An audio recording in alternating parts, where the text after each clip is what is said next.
আসসালামু আলাইকুম প্রিয় দর্শক মণ্ডলী, এগুলো হচ্ছে নাটোরের মোটা লতিরাজ কচু। আর এই মোটা লতিরাজ কচু চাষ পদ্ধতি বিষয়ে আমি কিছু আলোচনা করব। তার আগে আমার ঠিকানা দিয়ে থাকি জেলা নাটোর, থানা বাড়াইগ্রাম, গ্রাম তালসো, কুণ্ডুপাড়া। আমার নাম মোহাম্মদ আমিরুল ইসলাম। এই কচু রোপণ করার নিয়ম লাইনে এক হাত পরপর, দেখেন প্রত্যেকটি লাইনে এক হাত পরপর, এক লাইন থেকে আরেক লাইন 1.5 হাত, এভাবে কচুর চারা রোপণ করতে হবে।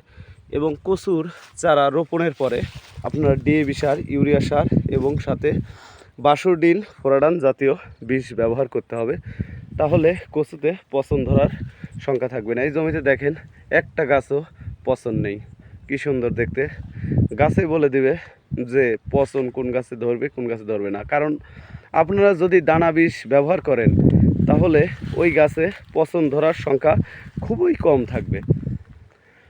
আর কচুর জমিতে সবসময় এঁটেল মাটিতে কচু চাষাবাদ করবেন, যাতে একদিন পানি দিলে সপ্তাহে দেখা যায় পানি বেঁধে থাকে অথবা মাটিটা ভিজা ভিজা থাকে। ওই জমিতে যদি আপনারা লতিরাজ কচু চাষাবাদ করেন তাহলে ভালো একটা বেনিফিট করতে পারবেন। আর যে জমিতে পানি বেঁধে থাকে না, দেখা যাচ্ছে দিনের দিন শুকায় যায়, ওই জমিতে লতিরাজ কচু চাষাবাদ করলে সবসময় আপনার লসের সংখ্যাটা বেশি থাকবে। এই কারণে আপনারা লতিরাজ কচু জেনে বুঝে চাষাবাদ করবেন। আর লতিরাজ কচুতে মূলত ইউরিয়া, ডিএবি এবং দস্তা সার যদি দেন তাহলে গাছও কালো থাকবে, ফলনটাও বেশি হবে। তাহলে 1 বিঘা জমিতে 5 মণ 6 মণ সপ্তাহে লতি উৎপাদন করতে পারবেন।